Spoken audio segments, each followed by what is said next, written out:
अरे चाचा, वो मूत्रालय नहीं मंत्रालय लिखा है। जहाँ जाते हैं छा जाते हैं।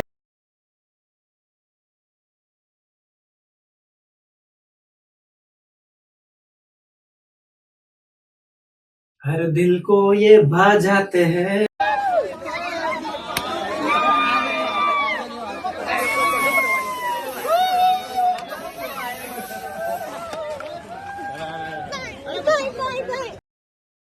आज बात करनी है मैनरलेस इंडिया के बारे में।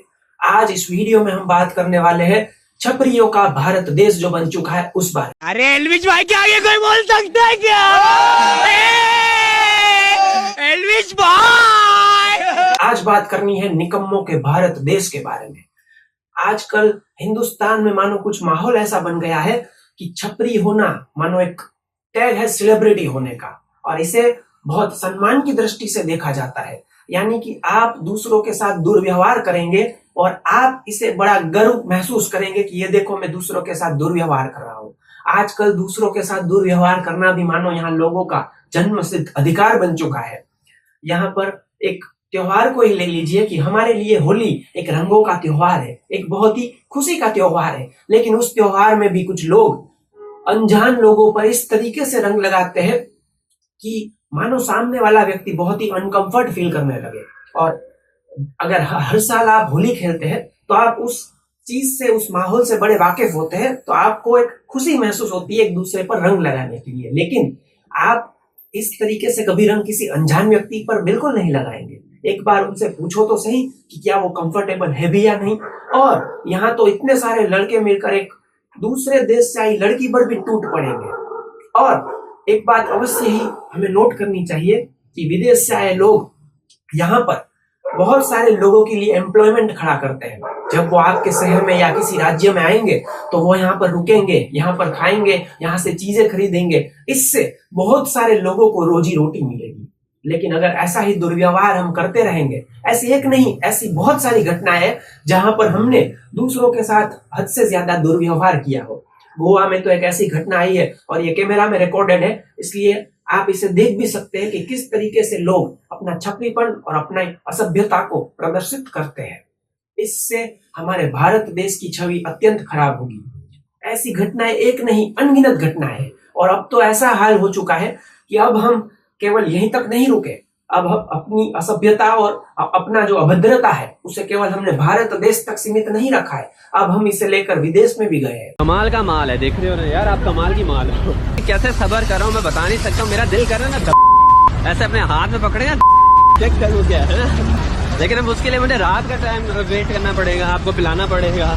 विदेशों में भी हमने ऐसे ऐसे व्यवहार किए हैं, और ये सारी चीजें जो भी व्यक्ति दूसरों के साथ कर रहा होता है वो खुद कैमरे में रिकॉर्ड करके कर रहा है। यानी कि उसे इस बात की जरा भी शर्म नहीं है, जरा भी उसे ऐसा एहसास भी नहीं हो रहा है कि वो कुछ गलत चीज कर रहा है।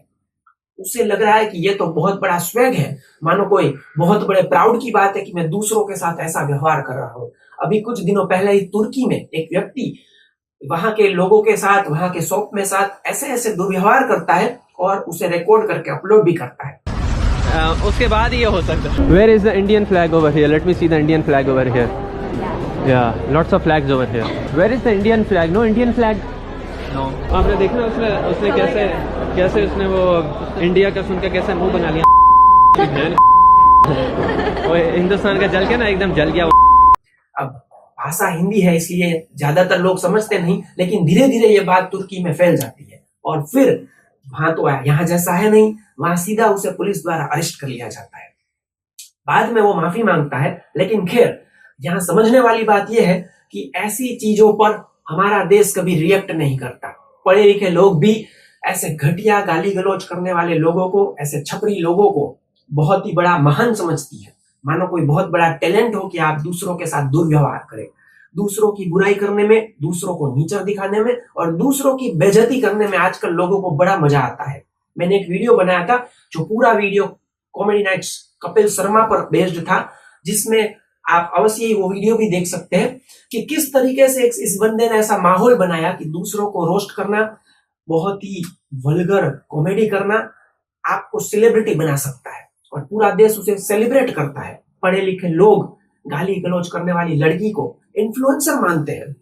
जब मेरे एक दोस्त ने मुझे बताया कि एक लड़की ने केवल कुछ चंद वल्गर मूव्स करके अपना पिछवाड़ा हिला करके एक लाखों करोड़ों रुपए कमा लिया, बहुत बड़ा आलीशान फ्लैट खरीद लिया, मतलब आलीशान बंगला खरीद लिया, मुझे इस बात पर बिल्कुल भरोसा नहीं हुआ। मैंने उससे कहा कि भाई ये तो फेक न्यूज होगा, लेकिन बाद में पता चला कि यह बिल्कुल ही सही बात थी। ऐसा सच में इस देश में हुआ है।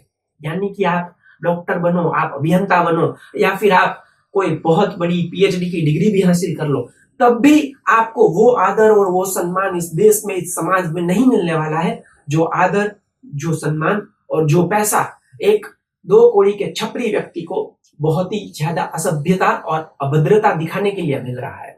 तब तो इसमें होड़ लग जाएगी, और वो होड़ शायद लग भी चुकी है। जब आप प्लेन में भी ऐसी हरकतें करो कि कहीं पर भी आप किसी के साथ दुर्व्यवहार कर दो, और प्लेन में भी ये सारी चीजें रिकॉर्डेड हुई है, कभी कभार तो प्लेन को इमरजेंसी लैंडिंग भी करवाना पड़ रहा है, तो हमें ये अवश्य ही आज सोचना चाहिए कि हम किस मुकाम तक पहुंच चुके हैं। एक बार एक व्यक्ति एक तालाब में कचरा डाल रहा था। मैंने उसे बड़ी सभ्यता के साथ रोका और उसे टोका कि ये करना आपको शोभा नहीं देता। तो वो बंदा उल्टा गुस्सा होकर मुझे पूछता है कि तुम कौन होते हो ये बात कहने वाले। मतलब हद है कि हम अपने भारत देश को इतना अपना भी नहीं समझते कि हम इसे बेहतर बनाए, हम इसे आगे बढ़ाए। जब समाज ही ऐसा होगा कि कहीं पर भी हम कचरा फेंक देंगे, कहीं पर भी हम कैसा भी दुर्व्यवहार करेंगे, तो आखिर भारत की जो अंतरराष्ट्रीय छवि है वो कैसी रह जाएगी। अरे चाचा, वो मूत्रालय नहीं मंत्रालय लिखा है। हम भारतवासी असभ्यता और अभद्रता की सारी लक्ष्मण रेखा का कब से उल्लंघन कर चुके हैं, और अभी भी हम सुधरने को बिल्कुल तैयार ही नहीं है। ऐसी चीजें जब ऐसी घटनाएं यूट्यूब पर या किसी प्लेटफॉर्म पर आती है तो उस व्यक्ति को सेलिब्रिटी मान लिया जाता है। बाद में वो छोटी सी एपोलॉजी दे देता है और उसके बाद उल्टा वो ज्यादा फेमस हो जाता है। तब तो अब बोलने को भी क्या ही बच गया है। आज हमें अवश्य ही पढ़े लिखे लोगों को इस बात पर विचार विमर्श करना होगा, इस बात पर हमें एक्शन लेने होंगे, तभी जाकर हमारा देश सही मायनों में आगे बढ़ पाएगा। जब आप रास्ते से जा रहे हो तो लोग इतना ज्यादा हॉकिंग करेंगे, हॉर्न के ऊपर हॉर्न बजाएंगे। अरे भाई, एक अर्थों में हॉर्न बजाना भी, किसी के पीछे से आप हॉर्न पे हॉर्न बजाओ तो ये भी बहुत ही बड़ा दुर्व्यवहार है, और ऐसा लगता है कि आप मानो किसी को गाली दे रहे हो। गाड़ी से गाड़ी लगी हुई है, कहीं जाने के लिए रास्ता नहीं है, बिल्कुल आपको साफ साफ दिखाई दे रहा है कि बहुत ज्यादा ट्रैफिक है, फिर इसमें भी हॉर्न बजाने का कोई सेंस ही नहीं बनता। मतलब क्या मतलब बनता है? क्या हॉर्न बजाने से ट्रैफिक चला जाने वाला है? आप क्या जल्दी पहुंच जाने वाले हो? उल्टा इससे आगे वाले का और पूरे माहौल में मानसिक तनाव और भी बढ़ेगा, और नॉइस पोल्यूशन तो बढ़ ही रहा है।